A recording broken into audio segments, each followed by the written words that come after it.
the VCS team plays fast, they don't actually have that crazy of pick. Frost, what's your prediction before we throw it out to the casters? I think this is 3-0. I think Flash Wolves is about to give Vega Squadron whiplash. Awesome. Thank you very much. With that, we can see the teams are in champ select, so we're tossing it out to the guys for the call. Thank you very much, Dash. I am joined by Spawn. My name is Medic, and we are here because just one best of 5 wasn't enough for today. We're very excited to bring you the second series, which pitched the LMS up against the LCL.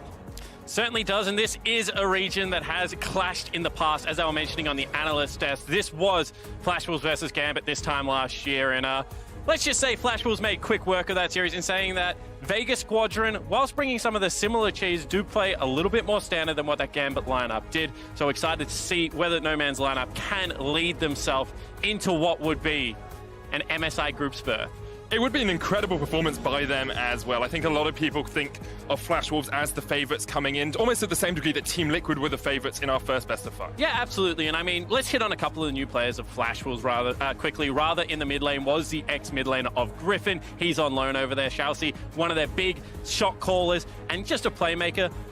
Boogie as well has played very well throughout this LMS season. He's kind of everywhere on the map, kind of in a similar way as Meliodas, starts a lot of the team fights. So this is an explosive lineup. They actually do play quite a similar style to the VCS, which is why I want to see Flash Wolves play Fongu at some stage. Okay, Spawn, we've set the scene. We've told you everything you need to know about Flash Wolves. We've talked about Vega, who came in 5-1 through the group. So let's have a look at this pick ban phase. Irelia, Hecarim, and Taric taken away by the Flash Wolves, whereas Vega Squadron get rid of the Jarvan, the Nocturne, and Betty's Callista. Yeah, and that makes a lot of sense if you're going to ban away the Taric, because we've already seen that Vega are willing to play it as well as play against it, Medic. So if you're not comfortable on that particular pick in the Flash Wolves, get rid of it. We're expecting them to draft heavily around their solo laners. Sylas, not a big surprise for me. If they go with something like a Jace to round out that AD AP mix-up, they can play the map quite well. But this is something Vega Squadron have shown us already in planes. The Karthus can be flexed. We've only seen Gadget play it so far, but there is that possibility of moving that around, even giving it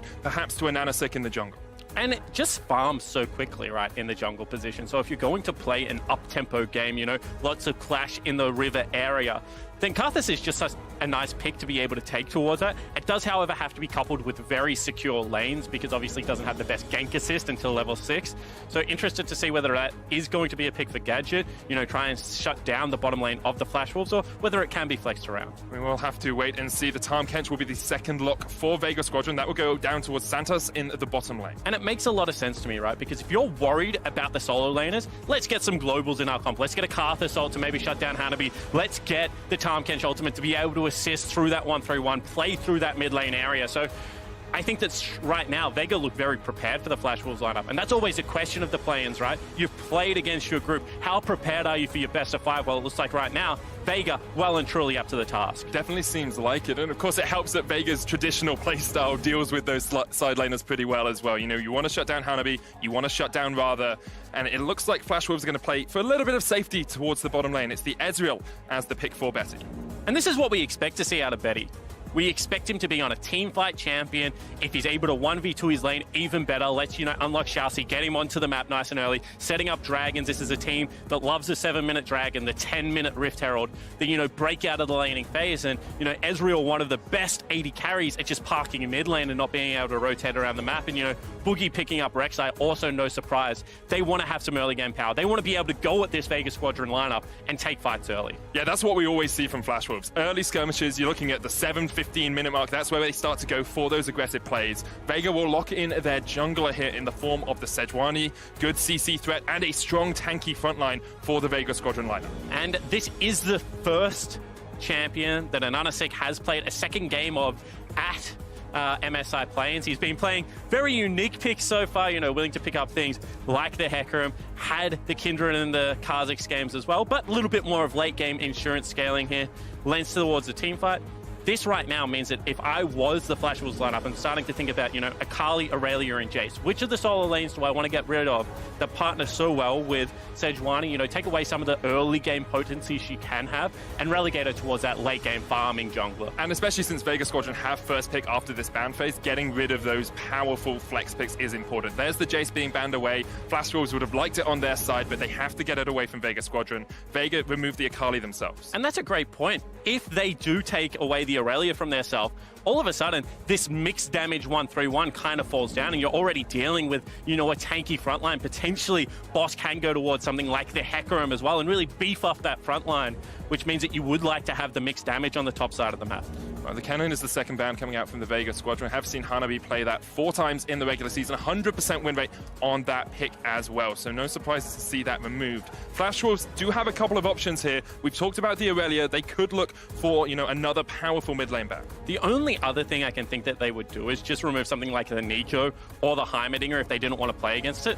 Varus is actually quite interesting to me. Does have a good matchup into Ezreal, but you would expect them to be used to playing against the standard. Maybe they're trying to force Gadget away to some cheese. Yeah, that's the thing, though, because you already have the Karthus locked in, and we know Gadget loves to play that. So Flash Wolves are saying, well, we're kind of hedging our bets a little bit here. Because of the flexibility from the Vega Squadron draft, you can't be sure that that Karthus is going down towards the bottom lane. Hold the thought for a second. Okay, it is going to be an Aatrox. I saw the Renekton flashed, and talk about gank assist coming into a Sejuani lane. You know, the try-auto attack, immediately applying that stun proc.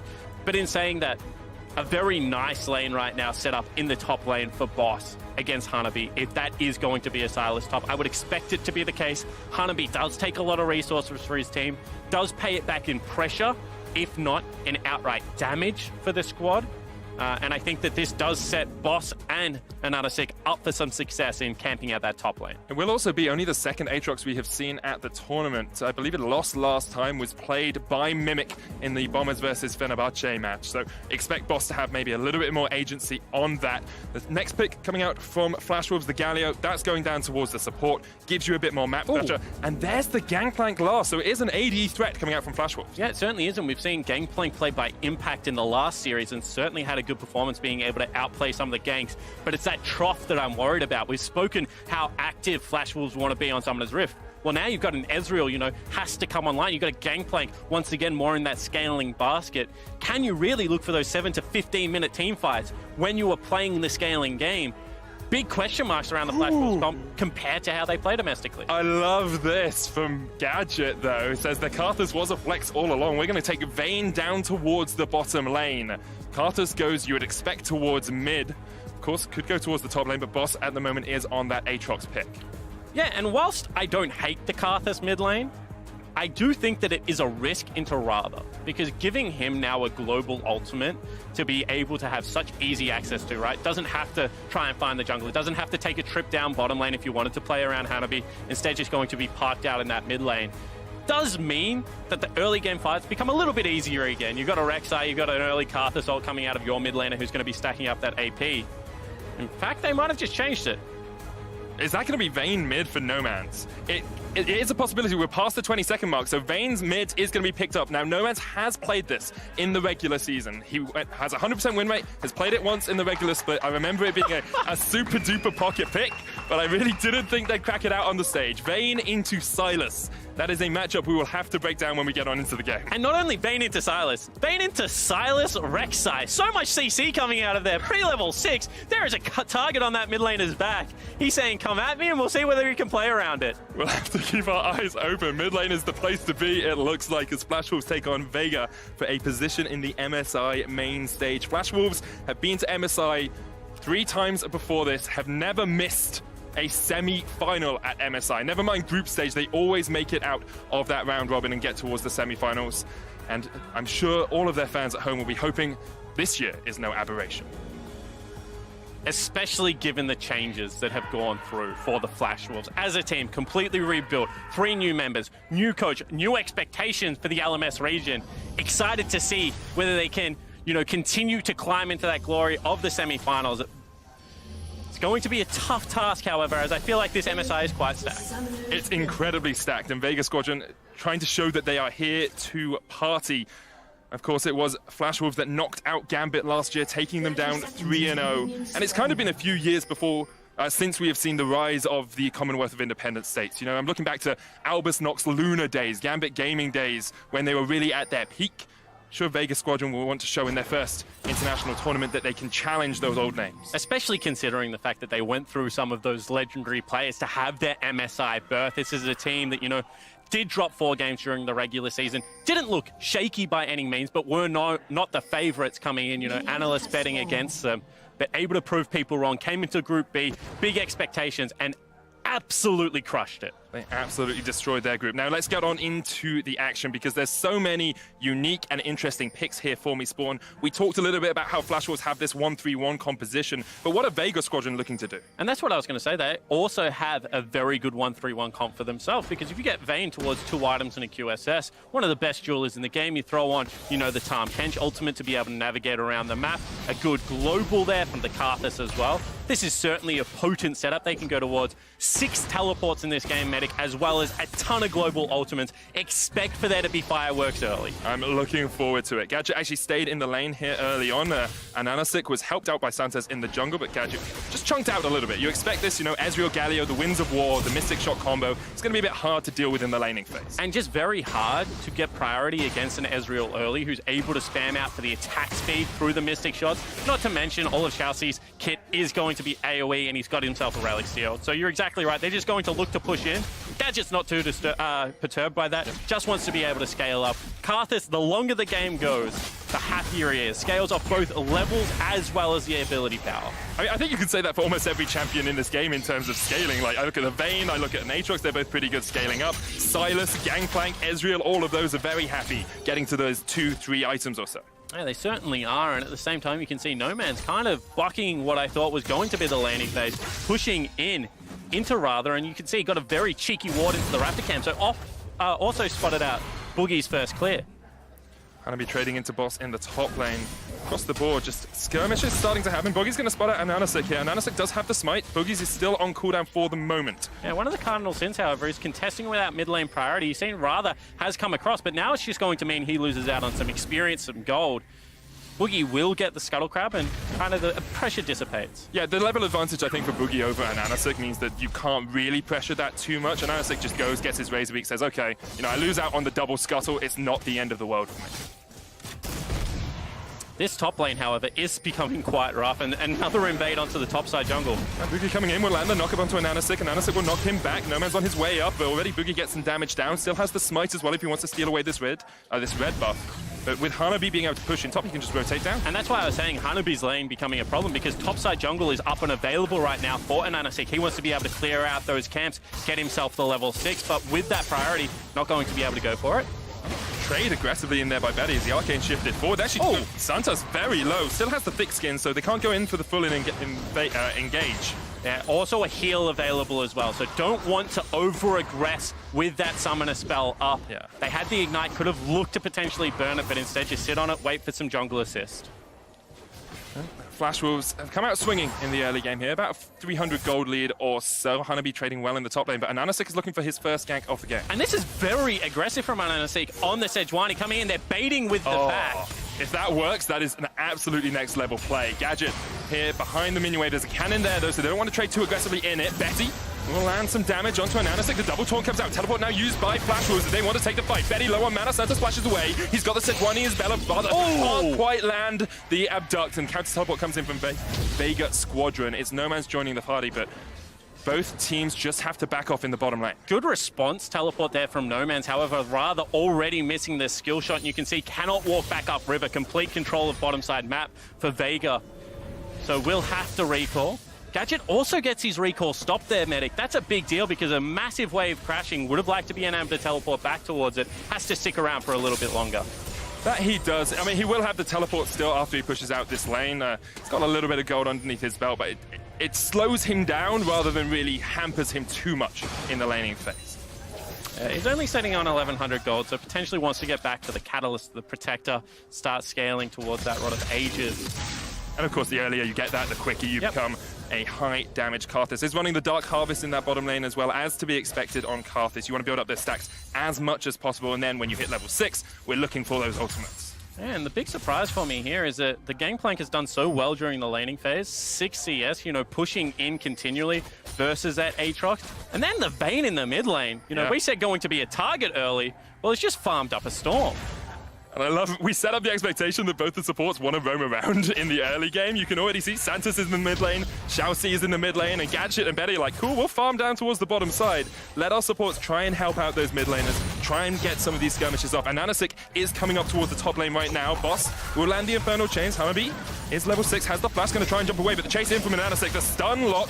Hanabi gets underneath his tower with the removed Scurvy, but they do burn the flash. Yeah, really nice patience from Hanabi there to hold the oranges, but still the summoner spell is burnt. Boss gets some relief after the teleport is expended into top lane. We'll also get another reset here if he wants, or can just look for some vision topside.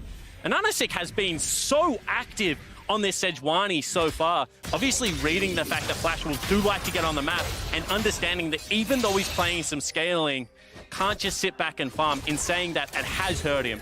Boogie is up 15 CS. That is a huge advantage at this stage of the game. Already about 600 gold between those two junglers as well. You can see it's about 1,300 between the teams. A bit of that sitting on the Ezreal as well. Betty with the Klepto getting a plate in the bottom lane as well. It's just that little bit further ahead of Gadget. And this is just more proof that even though we're talking about Flash Wolves as a team fighting team, they do still have good individual pieces of the puzzle. You can never underestimate the ability for these guys to carry on the international stage, especially going up against a play-ins region team. So I think that, you know, analysts everywhere would like to say Fongbu have a shot, Vega have a shot, but history just keeps showing us that when it comes to these major regions clashing against the emerging regions, that it is a very uphill battle, and this game already off to that start.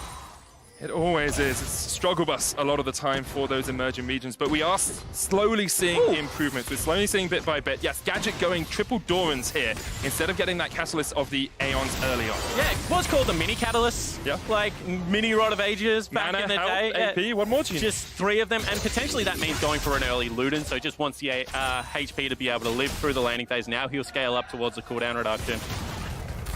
And I guess if you have a Tahm Kench there to protect you as well. Come in, Proc. Don't always need to be there. Boss pops the World Ender in the top lane, has the flash. We'll go into that revive passive. Hanabi and Boogie trying to get him down, but Boss can just flash underneath the turret. Yeah, but that was an all-in that Boss was looking for. Now, and Anasik again, top side of the map, a full level down, however, Medic. Don't think he can save anything. And this is becoming a real problem because even though Hanabi not punishing in CS, this is the pressure void that we talk about. The ability to take trades, you know, draw pressure up into that top lane. Does start to become a sticking point. You can see they want to re-invade or potentially look for a catch again on this top side. They know Anasik. Oh, it's just hit the 6. Okay, he has the ultimate now, which makes it a lot harder for this dive to be enacted. Boss didn't have teleport, so if they found the perfect time, then they might have been able to do it. Boogie actually might be in a bad spot here. He's going to land the Unburrow, get stunned up, looking for the Void Rush as well. He'll go on, but already he's dead. And Boogie took a trade. He took a bite out of something he didn't want. Yeah, big mistake from Boogie there. Actually waits in the brush, knows that 2 members are going towards him, thinks he can outplay. Pretty cocky performance there, and does get punished. That means gold lead now swinging back. Let's take another look at it. So as you mentioned, it was a level 5, gets level 6 off the wave, sets up very nicely, was looking for the ultimate off the back end, but underestimates Boss and Anasik's ability to proc that stun.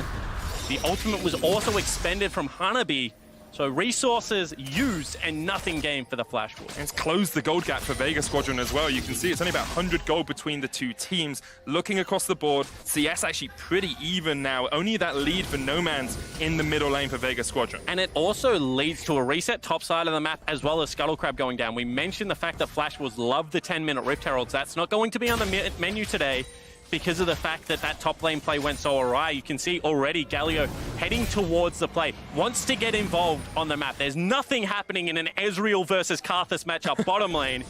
Needs to feel he's having an impact. And so the Q versus Q battle down towards that bottom lane. Xiaoxi has always been known as this guy, when you can unleash him from the lane, he's the guy that will impact the map. He's the guy that will set up vision, that will help you make these plays. And even though we thought that 10-minute Rift Herald wasn't possible, Flash Wolves are still going for it. Yeah, they certainly are. However, Vega have the ultimate on Gadget. They have, you know, a Vayne that has been able to pick up a lot of farm. They can look to challenge if they want. Already you see the Tahm Kench heading up river, Sejuani coming down as well. This could be a fight.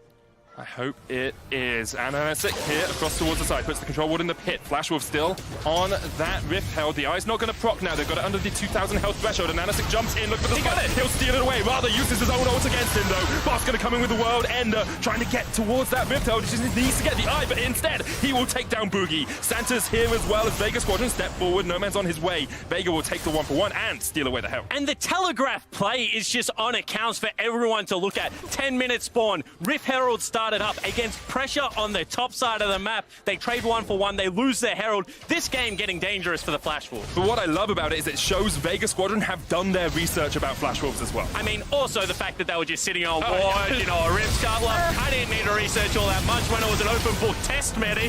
This just looked like a hurried, rushed play out of the Flash Wolves lineup, and Vega correctly punished them for it. That they do. Boss even getting in and stealing away the kill on towards Boogie. Let's have a quick look at the first completed items. It's the Cinder Hulk and Anasik here on the Sejuani as expected. It's going to be Blade of the Ruin King first for No Man's in the mid lane. And we're talking about the fact that this guy was 15 CS down. He was so active. He was just looking for plays. Well, given the fact that Boogie's just been killed twice, both in very questionable decision-making plays, he's been able to catch up back ahead.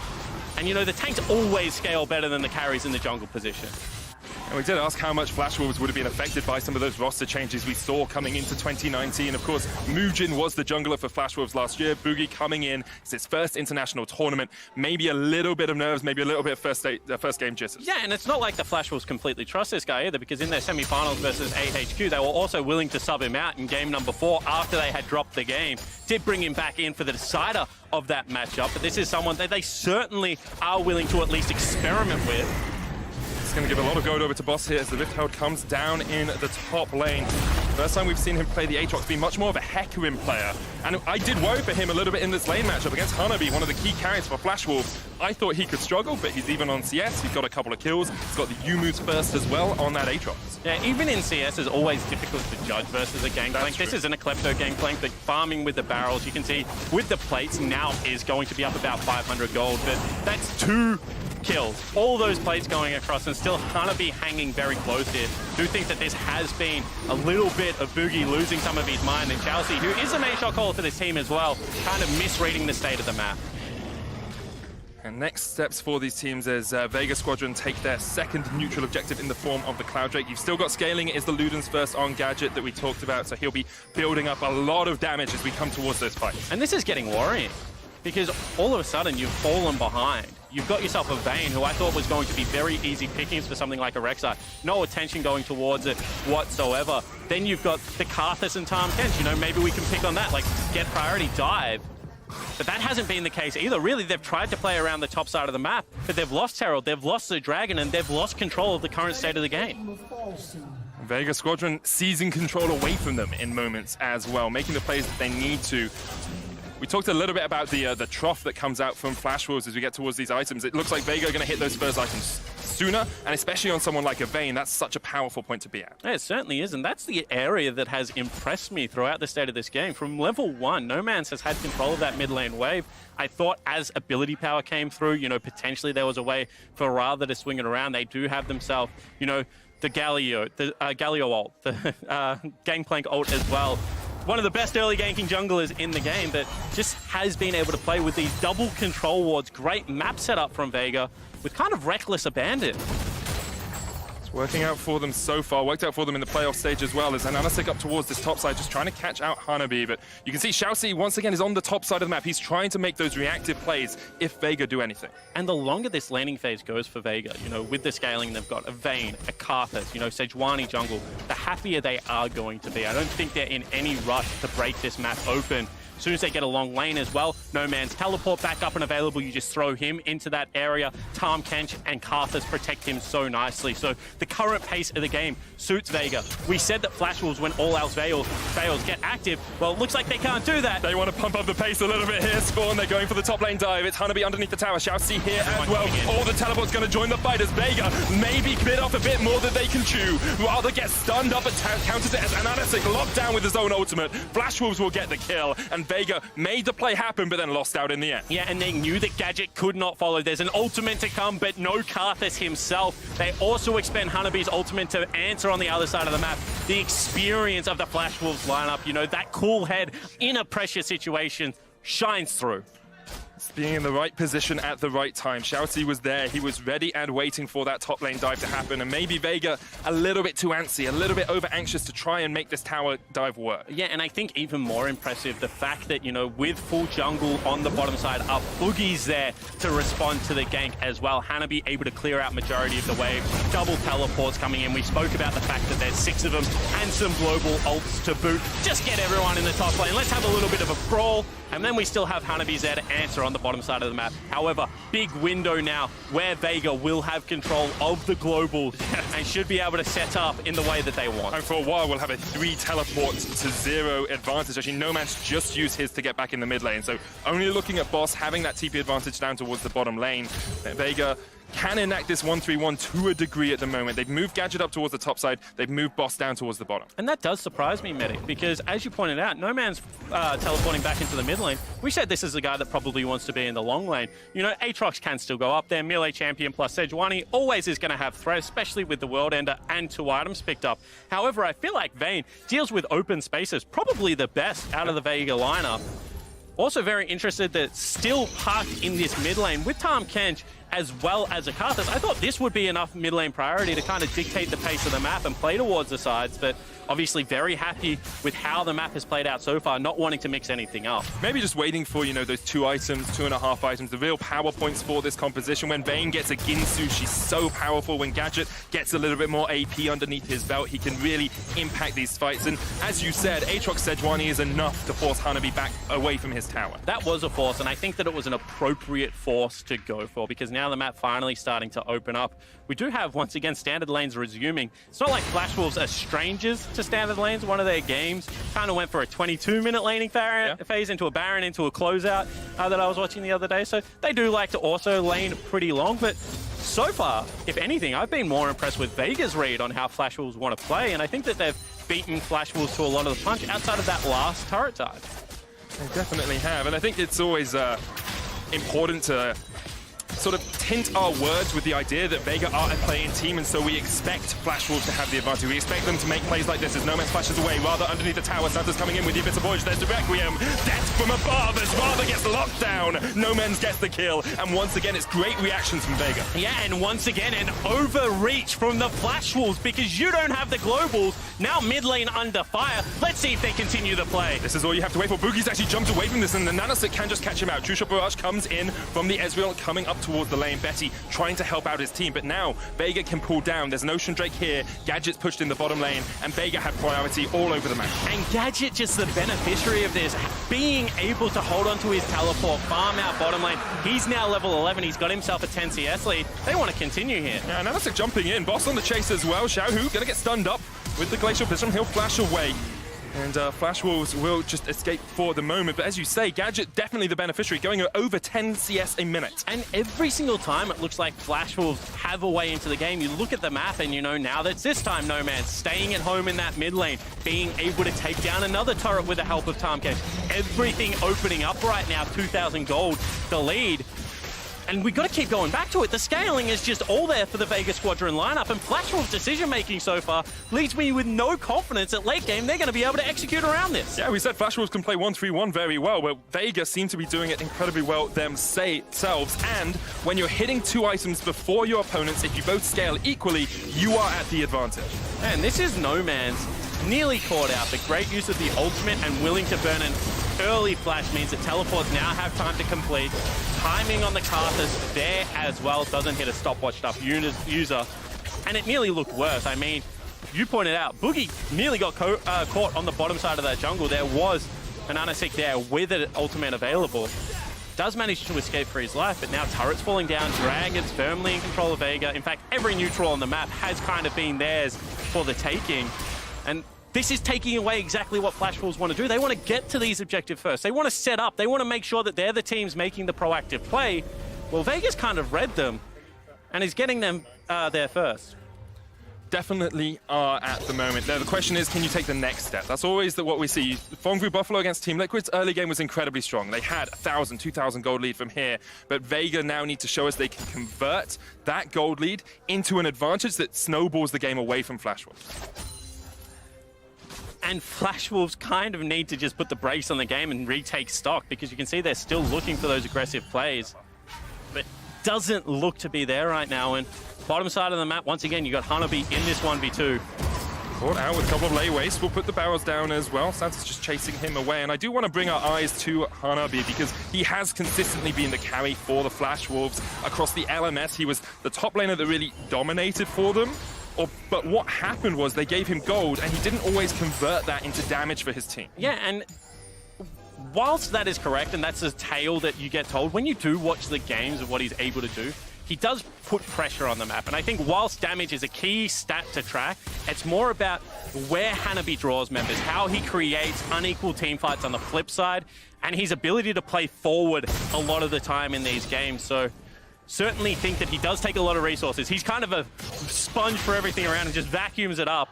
But at the same time, expected him to have more of this front priority, this pressure on Boss, who's kind of been able to withstand it in this matchup, and I think kind of turn it into a 50-50 while his team wins everywhere else. And part of that is Ananasik being in the right place at the right time as well. We saw some good counter ganks coming out from him in the early game. Now, Vega are full 1-3-1. Aatrox towards the top.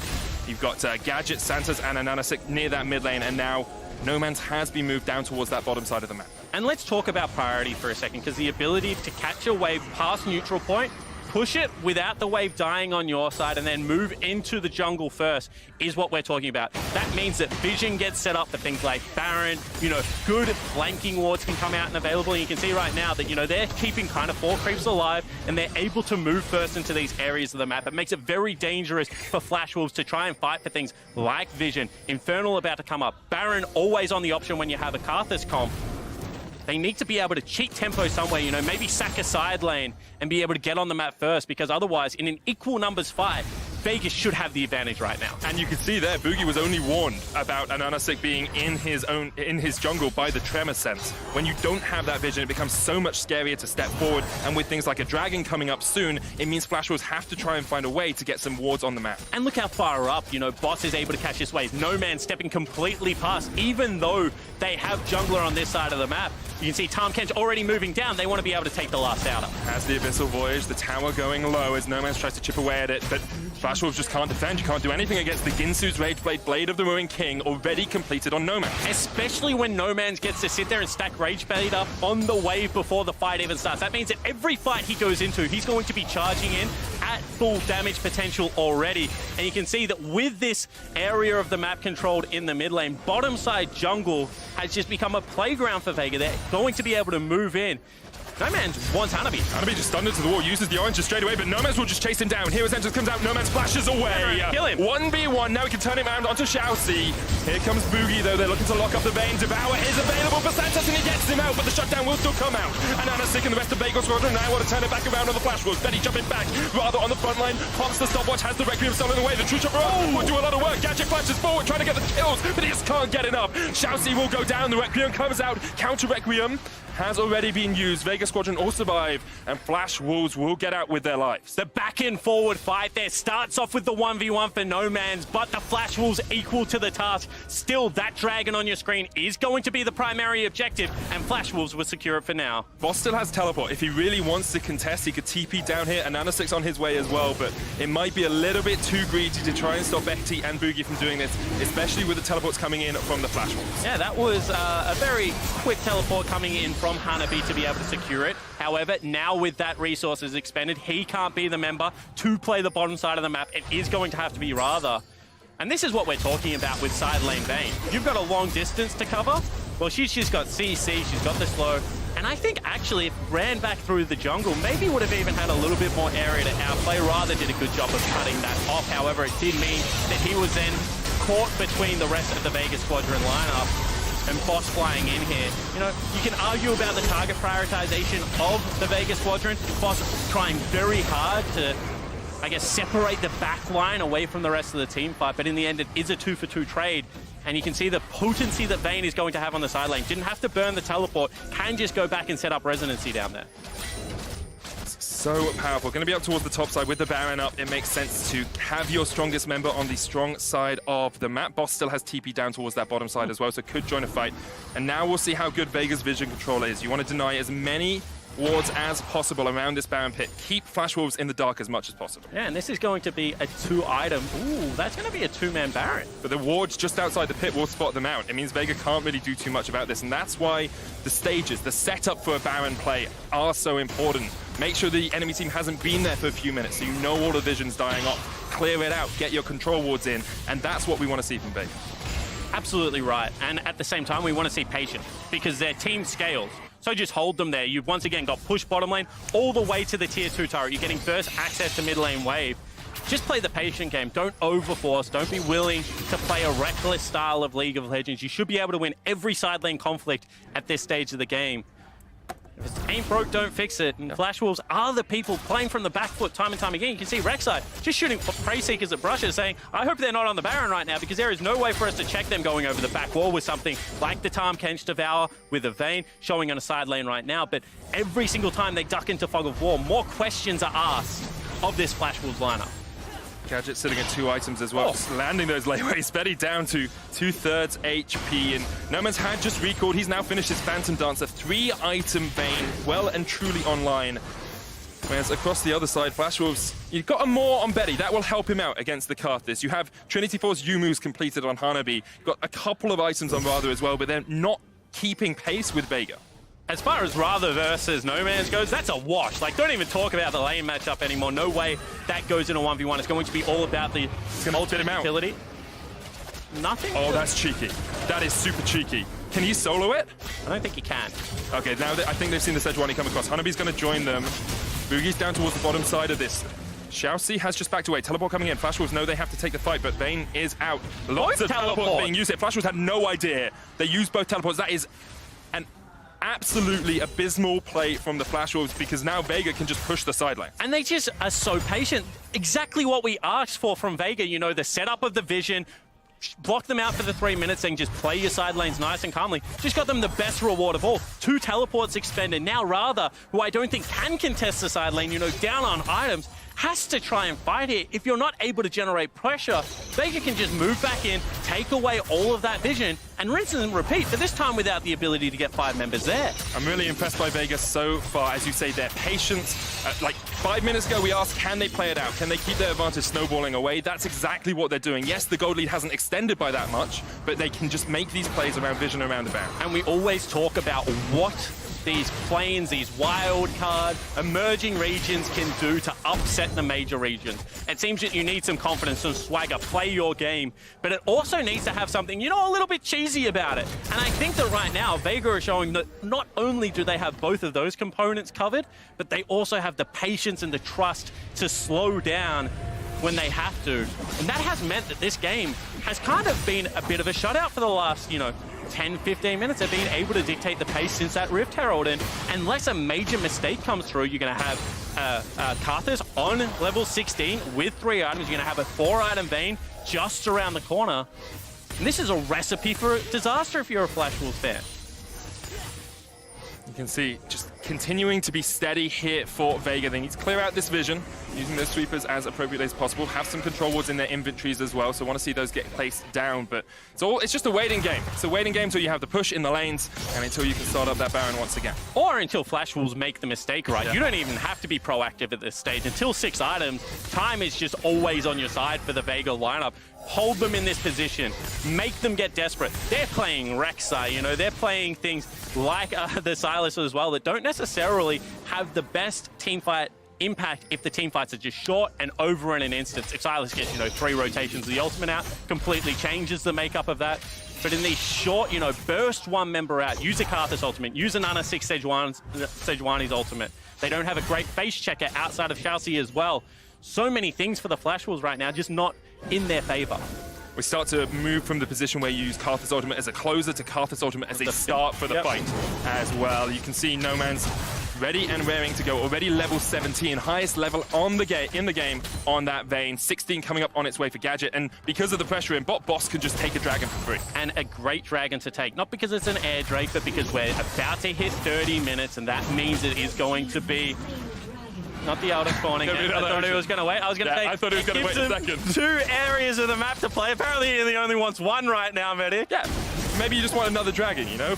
Four Dragon Elder is better than 3 Dragon Elder. Yeah, potentially fishing for an Infernal, something like that. You know, you have a 33% chance of it coming up. Obviously, hit the ocean, Freak's favorite Drake, but maybe not mine, so... Not at the 30-minute mark, I don't think. Doesn't give you that much chance. Now, Nomanz and Anasik are trying to set up something here as Betty steps forward. Thinks he's free and clear. He's spotted out. And Anasik, you're going to go for this. Glacial Prison is available rather around the corner as well, and you can see Vega Squadron patience. Patience here. And what are the steps? They don't have someone creating pressure in the bottom lane. They didn't have complete mid-game lane priority. They didn't have their deep ward, so don't go for the play. Be patient, you know? Wait for Boss to be able to answer that wave. They go over, though. Flash in from Xiaohu, and already they got the shutdown on Gadget. Now they're fighting in the middle of the Death Defy. Noman's on his way across. Gadget doing quite a lot of work as the Maw is propped on Betty. He's got that lifeline back. Vega Squadron will just try and retreat, get behind their tower, and defend for the moment. Great pick there for the Flash Wolves. Will lead to a mid lane turret, you would have to think. Only one Flash expended as well. Probably a good price to pay at this stage of the game. That is a little bit of the weakness of the Vega Squadron composition as well. If the Karthus is dead and only Vayne's left there, you don't really have the easiest wave play in the world. Yeah, and that is where Santos needs to know exactly what Gadget wants to do. You cannot be a step behind because a catch is available. Even if they're both taunted, it can be difficult given the fact that no Spellbook is being run, no cleanse there for Gadget as well, for Santos as well. So difficult scenario to navigate for Vega. First mistake of the game cost them a turret, cost them a little bit of positioning on this map as well. I mean, mistakes at this point are so much more costly than mistakes in the laning phase as well, especially when you're running against 2 comps that scale relatively well on both sides. You don't want to be getting caught out. All it does is delay the game, and it allows Flash Wolves that little bit more pressure in the game. And potentially the first sign of some frustration, because immediately they get back on map and they want to just start hitting the Baron. Flash Wolves should know something is going on here. Vega Squadron shredding through it, down to 7,000 HP. Boss on the front line. Betty trying to come in as well. Here's rather up towards the top. Boss the Glacial Prison. Onto Santos. Arrow going for the fight. It's secured by Vega Squadron, but who's going to take the fight in the end? The Requiem comes out. Noman's solo trying to do what he can. So much damage from Flash Wolves. No taking on the Boss. Jumps straight back in. Now it's a 2v3 in favor of Vega. Boogie turns it around. Xiaoxi there as well. And Anasik cannot get across the wall. Santos will fall, and Anasik needs to get away. Just keep that Baron alive. And it looked like they had got the Baron and got out cleanly. However, Boss wants to re-enter the fight. Does so without World Ender up and available. Flash Wolves turn it. This game just turned up another level, but it looks like Vega still able to maintain the gold lead. Yeah, they have the gold lead, and they still have 1 Baron remaining, which is so important for them. They'll lose a tower in the top side, but let's have another look at this fight, because it's just a cluster of AoE. Yeah, and the impatience, you know, using Calm Control, get in there immediately, and Anasik having to tank, only tank on the lineup means that so much damage already going down. Flash Wolves' approach is terrific. It's from multiple angles. They're able to get into the fight. Double Requiem coming back up and available. And you can't blame Boss. That looks like it's going to be a free kill. Boogie outplays him. You know, Xiaoxi there for the support as well. Without any damage left, it's going to be difficult. Nomanz is teleported in behind Boogie here. Flash Wolves might lose their jungler as he tries to get away, but there's no real escape. Oh, he goes back through the burrow. The Dosi there. Requiem. Pop goes the Rek'Sai. Boogie will fall, and now the next 49 seconds, Vega Squadron have a man up. And look at the sick damage coming out of Gadget in those team fights. You can see the gold lead pretty much back to even now, slightly back in Vega's favor. But you're right, that 1 Baron buff could be enough. You know, now with a member down, you can pressure the mid lane turret, start to try and open up. Whilst the 1-3-1 secured them golden resources, didn't really progress the stage of the map state, so they need to make this Baron count. Looking for the first tower of the Baron power play. It's mid, rather coming in from the side as well. Has that Glacial Prison stolen away.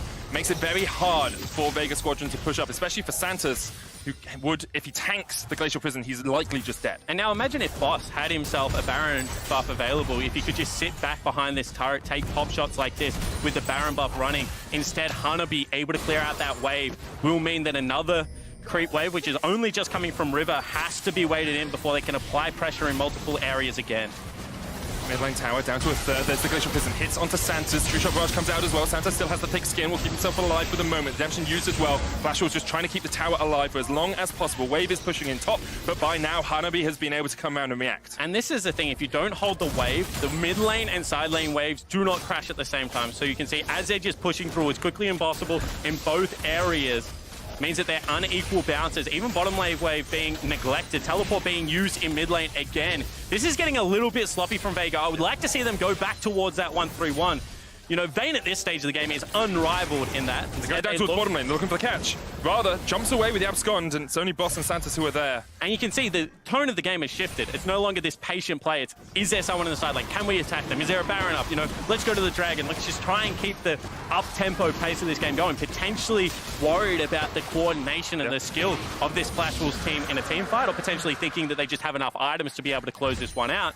Certainly looking for the death blow either way is a Vega Squadron. But as well, the longer the game goes on, the closer Flash Wolves get to being full items, to being equal in terms of items with Vega. Look at it, you've got fully built Betty now. He had nothing left for him to buy. You've got Rabadon's Death Cap on its way for Rather. You've got a GA finished on Boogie. Like, Flash Wolves seem to have been able to weather a little bit of the early storm when that Baron was being set up for, and now actually scaling well into the game.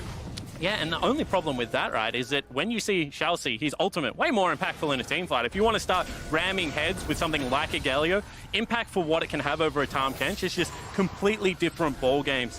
While Sejuani should be able to have more pressure than Boogie in these fights, you know, with the triple item, can potentially assassinate someone like Gadget before he can even join the fight. You're giving options in the 5v5 to the Flash Wolves that I don't think they have in an isolated 1-3-1 scenario. Well, that's what's happened here. Nomads goes up towards the top lane, Boss down towards the bottom side. So it's a bit of a 1-3-1. Hopefully, we'll see Vega hold this for a little while because Flash Wolves are looking for the fight. Rather has the World Ender stolen away. Gadget will flash away. Santos, once again, not coordinated with Gadget. Wasn't there to help his team, and he has to flash as well. Yeah, both flashes burn. However, there is side lane pressure, and, you know, this is what happens in a 1-3-1. If they miss their shot, even if you have to burn summoners, you get the free objective on the bottom side of the map. One more mistake like that, base is opened up, you can start looking for things like inhibitors. So I think that the Vega's discipline to burn the summoner spells early, you know, get themselves to safety, not give anything up while still gaining ground is going to be key as this game progresses. With a minute left before the Baron comes up as well. It's pretty much neck and neck. 3,000 gold between the two teams. Quad Dragon on Vega, double Cloud, double Ocean. Whereas Flash Wolves do have that Infernal sitting in their back pocket. And if you're going to have one drag in this game, I'll take the Infernal. A lonely Infernal is not a bad one to have, especially given the fact you got yourself something like a Gangplank, you know, Silas, Rek'Sai. You have pretty much 4 champions that very much benefit from that. Couple of airs and a couple of crappy oceans at this stage. Sure, they keep you healthy in the side lane, gives you some mana. But at this stage, I would still appreciate the Infernal. Yeah, I totally agree with you, especially with the power that you have. Imagine Vega having that extra damage on the Vayne, extra damage on the Karthus would be absolutely game-breaking. But now, we do see Flash Wolves setting up around the Baron, getting a bit of vision in here. Hanabi still down towards the bottom side. That's where he's lived for the last few minutes. And now this becomes crucial for the Flash Wolves. You want to be second to the Baron, but you don't want to be that second that the Baron's already gone. You want to catch them in the process while it's quite healthy, where, you know, things like the Gangplank ultimate, like that Karthus ultimate you just stole, can be hugely impactful. At the same time as Vega, shut them out of vision again. Get someone on this bottom lane. You've got Boss already with a teleport up and available. Trust that your carries are not going to get caught and play the map in a disciplined fashion. Boss looking for the flank instead of going down towards that bottom side. You can see that Boogie's up towards the top side of this as well, trying to scout out people with the Prey Seeker. Hanabi could go down towards bot. There's a True Shot Barrage, hits onto Gadget. It's only about a third of his HP gone down, though. Santos will heal up with the Thick Skin. Also will heal up with the double Ocean Drake. So maybe, potentially, Ocean Drake coming in clutch here. Reaper's right all along. Some Melons as well, just to top himself off. And this is turning into a little bit of an ARAM medic. This is both teams not wanting to give an inch, you know, not necessarily trusting the map play to such a high level that they don't think someone's going to get caught out. Flash is up and available for the Flash Wolves members. You know, you're looking at Boogie, you're looking at Chelsea, the 2 people that will pull the trigger on the play. If it isn't available for Gadget and Santos, maybe this is the way you have to play. 5-man Death Ball, stack into it. Bottom lane is building a wave into Vega right now, so someone eventually has to go and deal with this. It's true. I'm wondering if Nomads is just waiting for the Infinity Edge here as well. He is sitting on 2,300 gold and has a BF sword in his inventory. Okay. I agree with you, like, that you can still have someone in a side lane if you're waiting for an item. You can still play relatively safe, but maybe Vega's just a little bit apprehensive, as we say. Weren't expected to challenge Flash Wolves this much, and when you're so close to a game win, you don't want to throw it away. And this has been a terrifically patient performance from Vega. Don't want to take anything away from this lineup. And now, as soon as they see one on the side lane, they go back to the Baron. Here we go. Requiem comes out straight away. Vega just disengaged. Don't need to do anything. The Locket did come out as well, perhaps a little bit late there. It's not stopping the Requiem. And potentially that's what they were looking for, rather sitting on the Requiem for such a long time. Get rid of the best ultimate we have available. Let's go get our Infinity Edge and come back into... Ooh, he sold it. Mercurial. That makes sense to me. You know, more ability to survive in this team fight, a crucial cleanse that as he's running teleport will not be available in his kit. I like the discipline from Nomads. More damage is not required. You already have enough. Let's go with some safety. Elder Dragon up in 20 seconds as well. Now we do have that two-side of the map approach here. Where will Flash Wolves put their pressure? Because whatever side you give up, Vega Squadron are going to look for that objective. Well, you don't want to give up Elder Dragon because that's a 4-Dragon Elder that they can therefore force with. So I expect them to fight for this quite hard. They're trying to gain control over mid lane. Steps being followed correctly right now from the Flash Wolves. Boss, however, is on the flank. See who pulls the trigger first. Elder Dragon down, 7,000 HP on it. Boogie looking for the entrance rather than betting up towards the top side. And Anasik's going to catch out Boogie with the Glacial Prison. Boogie almost goes down. Has the Guardian's Angel though. Rather jumps at the back like Gadget in the middle of the whole team. Santa's still alive with a thick skin as well. Gadget's shut down, but the Requiem comes out and Boogie will be caught by it. He goes down. Jungler down for Flash Wolves, but Flash Wolves continue to look for the engage. Rather taken out by Santas. No Man's continues to push forward here. The final hour, maybe the final shot into the hearts of Flash Wolves in this game. He takes out Shoutzy. He can continue to chase. Hanabi can't even get the barrel off. No Man's with the A move skill. Double kill for the mid laner from Vega. And a pop-off performance from No Man, counting CC, timing everything to perfection on the back end of the fight. And that means they'll look for the end potentially through the top lane. You've got 30 seconds left on Radha, 26 on Boogie. Can they take the game from this? Betty trying to defend as much as he can. You've still got inhibitor towers to get through. No Baron buff, of course, on this Vega Squadron team, but they are looking for the close. They certainly are. Betty trying his best, but with 13 seconds on the next available member for Elder Drake, 4-stack member of Vega, they're pushing into the end. They were patient, they waited, they took the longest game of MSI 2019, but in the end, they take all that matters. Vega Squadron 1-0 over Flash Wolves. And a terrific performance from the CIS representatives. Just everything you want to see out of an emerging region squad. The read on what the gameplay is going to be about. Get to objective first. A little bit of ingenuity in the pick ban phase, but then the patience to bring it all together. Vega Squadron were all over the Flash Wolves that game, and it did not look like the Wolves had any answers. One or two moments where Vega maybe overstepped the mark, but immediately they brought it back.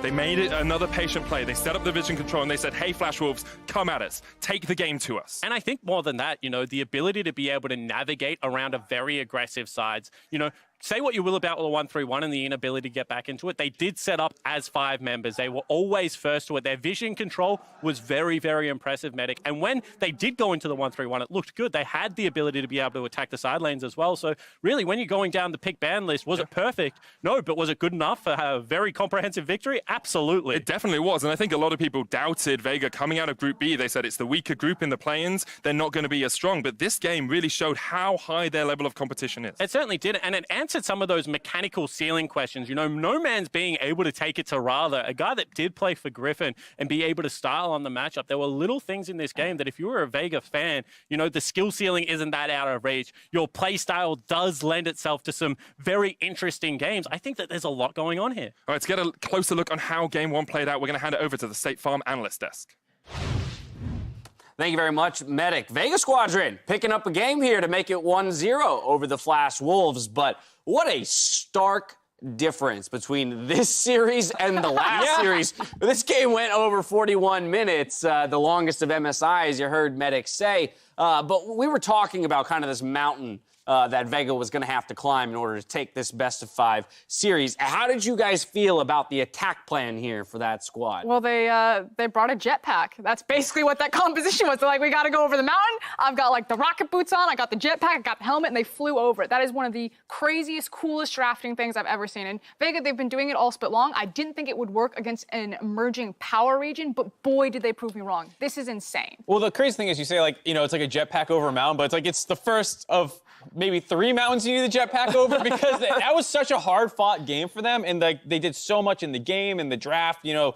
When the Vayne initially got locked in, we're like, the Karthus is going mid. Interesting. All right. And you're like, oh, okay, never mind. Vayne went mid. So, like, the whole, like, just from the beginning of the draft, as soon as Karthus, Tom Kench was locked in, we're like, we're in for a good game. But, didn't know it was going like that. And I think this is a crazy good read, not just on like Vega understanding what they wanted to do, their win conditions, but also understanding what they wanted to take away from the Flash Wolves. So like the 3 key points is with the Hecarim ban, suddenly Aatrox becomes more viable. He is one of the big counter pickups there. I mean, Licorice was the guy that started that. So Boss going back to a comfort pick like the Aatrox feels good. You take away the Tahm Kench. Not only can Santos play it, but it is a huge pick for Xiaoxi down there to have that presence on the map to shot call, and then all of the teleports, all of the semi-global ultimates. You're against a team that loves to skirmish, that loves to fight. Just start stacking all of the globals and say, we'll meet you there, we'll beat you to the punch every single time. That plus the fact that as much as Flash Wolves want to skirmish, they don't have that great of an early skirmishing team. You have GP and Ezreal, who are both pretty safe, good, stable laners, and they have some annoying spammable abilities. But if you're trying to go really hard or punish a Karthus or do any of that kind of stuff, like these are not the best picks for it. Your mid jungle can kind of skirmish, but it's against the Vayne. Right. It's like, how many of those 2v2s have you really fought? Exactly. They're not hard winning those 2v2s. I mean, we hit the 30-minute mark, and there are only 9 kills across the entire game. Overall, kind of a low-kill game, again, in contrast to the first series of the day. But I do want to talk about the kind of ingenious draft, in a sense, as we're dubbing it, a very intelligent draft here out of Vega Squadron. Contrast that to the play. Because I think if you go to the midpoint of the game, somewhere around that 20 to 25-minute mark, based on the way the chips had fallen up to that point, you would say Vega is in a fantastic point to close this game out relatively simply, just based on the champion matchups and the fact that they had a goldie to that point. But it didn't come that easily for them. No, I mean, they got 2 Barons, an Elder Drake, 4 Elemental Dragons. Like, the fact that they had to do so much work on top of have this crazy draft is actually what makes this, like you said, the mountain to climb, so to speak, so interesting, because it's like, how much of this is replicatable? And unpopular opinion, maybe, I watched that and I'm like, Flash Wolves are still the better team. They're out team fighting them. They're from a massive deficit. Like, against that comp with the lead that Vega had, they should have just steamrolled. If you flip that, the Flash Wolves end it. That last Elder Dragon fight, Boogie goes in and he basically throws it. He tries to go for the Smite Steal. If he was on the same side of his team and if they fought, that looked like a 1-5 fight. Now, there wasn't necessarily a single pick that won or dictated the game, but at the top of the day, Froscar, and you were talking about the Karthus for Gadget, and I think we just need to reiterate how powerful or how impressive a pick this is for this guy. You can see here in the LCL, undefeated on it, 2-0 now at MSI. It just seems that you would recommend it, perhaps just get it off the table, don't allow some of this craziness to happen in Champion Select, and allow Flash Wolves to play a more standard game against a team that they might just strictly be better than. I thought for sure that they would ban the Karthus, because for me, it's not necessarily about the 2v2 strength of the Karthus. It's about how the Karthus influences the rest of the map. Because Hanabi is a carry top laner, I don't want Karthus pressing R in the bot lane and then destroying the 2v2 winning top side of the map that the Flash Wolves really love to exploit. But I think Flash Wolves had a bad read on how they wanted to handle this series. Taking GP, not taking away the Karthus. I think immediate adjustments, he'll never get that Karthus again. I think it's interesting because we talked about at the top of the day, they have so many like crazy things they can throw down the bot line, the Nico, whatever it is. So they went for pretty standard bans with Aurelia, Hecarim, and Taric, and you kind of give them their choice of the craziest stuff. Hopefully they start adapting and getting rid of the Karthus, but there's always another thing that can seemingly take its place with the side of Vega because they have so many weird picks. Before we dive into some quick thoughts on that second game of the series, I do want to take a look at the final fight of the game up near that Elder Drake that we talked about 41 minutes in. Keep your eyes on Flash Wolves jungler right here. He's like focused in. Now this guy came straight from solo queue. He doesn't have a ton of competitive experience, and this is such a solo queue call that I've ever seen. He's like, I've got to do it. I have to get the steal. If he's fighting with his team are looking like they're winning that fight. But Rek'Sai literally does nothing this entire fight. It's one of those things where you're like, oh, okay, they have 4 Elemental Drakes. We have to stop them from getting this because once they get it, it's over. And they're not paying attention well, you can also just start the fight before they get it. Because the Drake was actually relatively healthy. It was at 4,000 when they started landing those big GP barrels and probably could have just fought. And because you have one of your 5 members tunneled on, waiting for the objective to go low, getting hit by an Aatrox, suddenly you start losing that fight. It was a close fight, even at that. And so, yes, if a couple things go differently. It was a close fight. It shouldn't have been. Right. Vega were so far ahead, and that's why I'm like, oh, this still looks really scary. Like, Vega have to keep bringing all of these strategies because Flash Wolves individually, as a cohesive team, look stronger in game number 1. Yeah, I think that's a very interesting point. The fact that they're up 1-0 in the series doesn't mean that we flip the script all of a sudden and we believe they are the favored team in this series. series. So now it's a question, Mark, that you raised about whether or not this is, replicatable, whether or not they're going to be able to replicate this strategy specifically or have 2 more of those jetpacks to get over 2 more mountains. Vega Squadron did have side selection going into game 2, and they are electing to stay on red side. So they're going to take their success here and try to multiply. I figured they would probably do that because it just feels like counterpick is so important to them when you are not just picking weird stuff, but you're flexing weird stuff. I really do think that Karthus easily could have ended up mid. They wouldn't have taken, I think, Karthus Tahm Kench if it's so telegraphed that you know it's only going bot lane. I 100% agree. I think Vega right now are the coolest drafting team that I think I've seen in a very long time. If Flash Wolves, I feel like, are the better team fighting team, I think Vega, head and shoulders, way better at drafting. They are much smarter in Champions League. So for Flash Wolves then, what's the response here? Is it about getting more late game insurance so that if the game extends to 41 minutes like that, hey, we can actually stack up in the 5v5? Yes, I would love to see some sort of scaling pick. Something like a Rise, I think, would feel a lot better than a Silas. I like Rise compared to something like a GP where, like, yes, you scale and you out-team fight, but you're basically saying you run the game and hopefully you don't do such weird stuff that we fall out of it, which is kind of what happened here. All right, fair enough. Game 2 is right around the corner. We'll see if Flash Wolves can strike back when we return.